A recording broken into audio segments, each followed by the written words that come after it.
Estamos de volta. O governador Wellington Dias deve anunciar até o final desse mês a nova equipe de governo, mas os partidos já estão em uma movimentação intensa para definir que cargos devem ocupar na estrutura administrativa do Estado. Vamos conferir.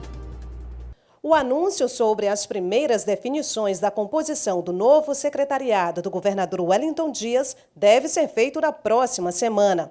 Este foi o assunto do dia na Assembleia Legislativa. O deputado Franzé Silva fala sobre o tamanho do PT na gestão. Primeiro, o governador teve total liberdade em relação ao partido do qual ele faz parte, de fazer as escolhas de acordo com o critério que ele melhor entendesse para a formação da equipe. O PT colocou as pretensões de alguns cargos, mas a decisão final é do governador. Quais as preferências do PT? O PT sempre manifestou em relação à questão da área social, da área da agricultura familiar, da área da habitação, saúde, que é uma área que o PT sempre tem militado, e colocamos também a questão de uma secretaria que faça infraestrutura no Estado. Um dos partidos que deve ter maior participação na composição do secretariado é o Progressistas. A gente, até o momento, está aguardando essa conversa do governador com o senador Ciro Nogueira. O senador Ciro Nogueira é quem conduz toda essa articulação. Então, a gente está aguardando saber quais são esses espaços, através do governador, e assim o nosso partido, de acordo com o perfil de cada pessoa, nós apresentaremos esses nomes. O Devassi, Denox? Não, o Denox já é um anúncio feito numa articulação a nível federal, né? A Denox, que tudo indica que vai continuar sendo do doutor Djalma Policarpo, e na Codevasf, o Hinaldo Guerra, né? Que já é uma indicação desde a gestão passada. Já a oposição descarta conversa com o governador sobre o assunto. O deputado Gustavo Neiva critica o processo de divisão dos cargos. Primeiro que a gente nota que o governo passado aí praticamente 120 dias, não começou ainda, porque sequer tem um secretariado. Isso realmente já é preocupante. E, segundo, o governador disse que não iria chamar suplentes, pelo menos aí nesse primeiro ano de extrema crise, porque o que a gente nota já é o governo querendo mutilar a reforma que ele mesmo enviou para a Assembleia Legislativa. O PSB é a oposição, nós estamos aonde a população nos colocou, na oposição. E a gente continua a falar sobre política, recebendo aqui nos nossos estúdios o editor de política do jornal Dia, João Magalhães. Olá, João, bom dia, seja bem-vindo ao Bom Dia News. Bom dia, Mayara, bom dia a todos. João, como a gente acompanhou aí no VT, né, os partidos estão nessa movimentação intensa. Essa semana deve ser decisiva, já que o governador Wellington Dias informou que logo após a Semana Santa iria anunciar a equipe de secretariados, né? Então, até o final do mês aí a gente já tem quem são os novos membros do governo. E a gente vê que os partidos, eles falam as áreas que querem pleitear, né, na disputa do cargo, não falam as pastas em específico. Você acha que o governador Wellington Dias vai conseguir fazer essa engenharia política para acomodar todos os aliados aí, os partidos aliados, ou vai ter insatisfações? Insatisfações, Mayara, sempre tem, mas os deputados sempre têm também a capacidade de compreender esse jogo político, até porque nenhum deles vai deixar de permanecer no governo do Estado por não ganhar aquele espaço, até porque a gente lembra que são 30 deputados estaduais, a grande maioria na base do governo, então não é por uma pasta que eles vão deixar de apoiar, de permanecer na base do governador. O próprio Wellington Dias já deu declarações de que não vai passar do dia 30, né? Até o dia 30 de abril ele vai ter essa nova equipe já formada, marcando aí o dia da posse desses novos secretários. Os partidos têm todo o direito de indicar as suas áreas em que eles têm prioridade, vamos dizer assim, para comandar, mas como há mais partidos, mais deputados do que áreas, provavelmente o governador deve priorizar os principais partidos, os principais aliados naquelas áreas mais estratégicas, mais importantes, e aqueles deputados, vamos dizer assim, do ponto de vista político, com uma menor expressão, vai ficar ali com aqueles cargos paralelos, e talvez até sem indicar alguém para comandar de fato uma pasta, e aí fique tendo aquela boa relação com o governo, tendo o direito de indicar ali alguns cargos comissionados, mas não especificamente um cargo de alto escalão. Como eu falei, são muitos deputados na base, então o governador Wellington Dias deve utilizar essa experiência política que ele já tem, por ter comandado o Estado outras 3 vezes, para manter aí, mesmo desagradando alguns deputados, manter sua base muito sólida. Há uma expectativa dele convocar, o governador Wellington Dias, ele tem dito, né, que não queria convocar deputados para assumir secretarias para não ter um chamamento de um número significativo, expressivo de suplentes, né, como aconteceu na legislatura anterior, né, onde a gente teve muitos deputados secretários aí, né. O governador vai conseguir fazer isso, João? Porque a gente vê que alguns partidos vão ser contemplados na formação dos seus suplentes, né, na convocação de suplentes. Inclusive, já tem alguns partidos que podem vir a ser contemplados no governo só em relação a essa convocação de suplentes, sem ter um cargo mesmo no executivo, né? Como é que está essa engenharia? É quase impossível que o governador Wellington Dias não convoque deputados. Ele, no início, falou em convocar 1 ou 2, agora técnicos do governo já apontam que 5 deputados podem ser convocados para o secretariado, isso ampliando o número de suplentes que possam vir a ocupar cargos na Assembleia Legislativa e, de uma certa forma, contrariando o discurso do governo em relação à reforma administrativa, que seria para enxugar gastos, cortar despesas, mas, ao mesmo tempo, aí, elevando o número de convocação de suplentes, que causa uma despesa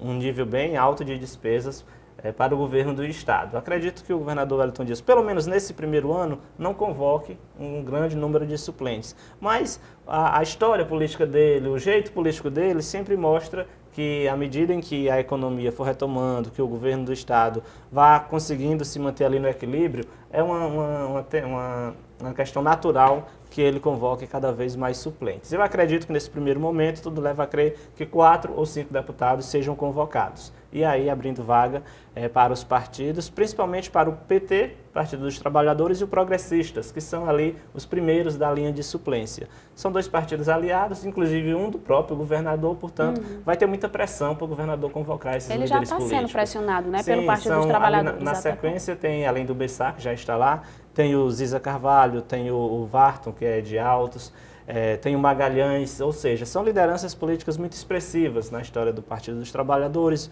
O Varton, uma liderança expressiva em relação à cidade de Altos, que é muito importante, uma cidade com mais de 40 mil habitantes. Marido da prefeita, né? Portanto, tem uma força política muito grande em toda aquela região. Então, o governador vai levar muita pressão política e eu acredito que ele vai ceder, sim, em alguns pontos, na medida em que o Estado for conseguindo ter o equilíbrio.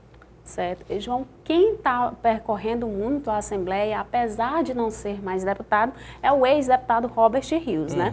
Ele continua mantendo um discurso de oposição, mas agora ele já dá um discurso mais brando, né, em relação à sua postura com o governo do Estado. O deputado disse que nunca esteve tão ocupado, com a agenda tão ocupada quanto está agora. Mas ele já vem adotando uma postura, um ritmo, né, de críticas ao governo do Estado de forma mais branda, ao mesmo tempo em que ele se distancia um pouco do prefeito Firmino Filho, né, que era da oposição aliado, também, então, que andaram juntos na eleição do ano passado. Vamos escutar o que o ex-deputado Robert Rios conversou com a nossa equipe sobre esse assunto. Eu não me distanciei do prefeito Firmino, porque eu nunca fui assim, ligado a ele, certo? Eu votei nele, apoiei ele, porque eu entendia que era o melhor para Teresina. Mas não tenho nenhuma proximidade com ele, não. Eu também nunca estive longe do Wellington, não. O povo escolheu o Wellington para ser governador e o povo me escolheu para a oposição. Então eu fiz a oposição que o povo pediu que eu fizesse. Não era nada pessoal com o Wellington. Eu e o Wellington Dias não temos nenhuma desavença pessoal. Pronto, então, João, como é que você encara essas declarações aí do ex-deputado Robert Rios em relação a esse distanciamento do prefeito Firmino Filho e a essa proximidade? O deputado Robert Rios pode vir a assumir algum cargo também no governo do Estado? Na verdade, se a gente for contextualizar essa questão de ex-deputados, são vários os ex-deputados que percorrem a Assembleia Legislativa diariamente. Ex-deputado Mauro Tapeti, Ismar Marques e tantos outros, e agora o Robert Rios, que permanece, Antônio Félix, que sempre que podem permanece lá na Assembleia Legislativa. Eles não conseguiram mandato, mas certamente não vão perder a oportunidade de continuar ingressando numa gestão. No caso do Robert Rios, ano passado faz eleições, ele concorreu ao Senado, teve o apoio, né, entre aspas, do prefeito Firmino Filho, mas a gente sabe que aquela eleição deixou, aí eles entraram em conflito, porque o Robert Rios entende que o prefeito Firmino Filho não se esforçou muito em sua campanha, então agora o deputado Robert Rios, sem mandato, quer permanecer na vida política, quer permanecer tendo uma vida política, é natural esse afastamento do prefeito Firmino Filho e aí resta para ele uma aproximação com o governador Wellington Dias.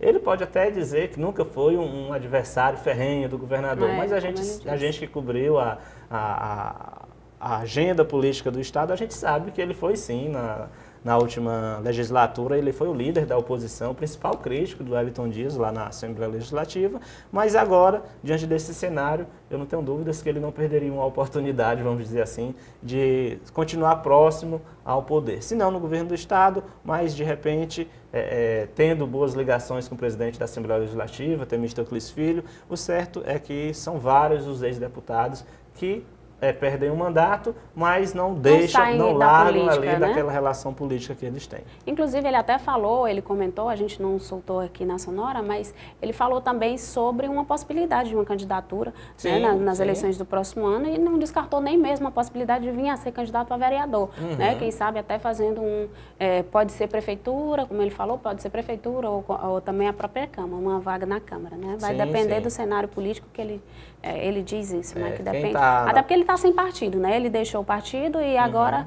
ele diz que recebe convites de outras siglas, ainda está analisando e fala, quem tem tempo não tem pressa, né? Aquele discurso que vários políticos adotam. Isso, além dele tem várias outras lideranças políticas importantes que podem vir no ano que vem participar do processo eleitoral, talvez como candidato a vereador, para permanecer na política.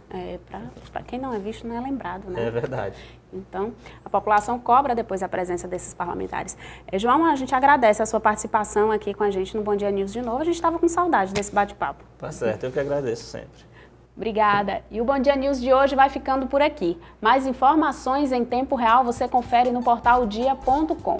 Não esqueça de seguir os nossos perfis nas redes sociais, no Instagram e no Facebook. Você fica agora com a programação do Assembleia em Foco e logo mais às 11h55 tem Rota do Dia. E em seguida, Lívio Galeno traz os principais destaques do dia com o Dia News primeira edição. Então você já sabe, fica ligadinho e até amanhã.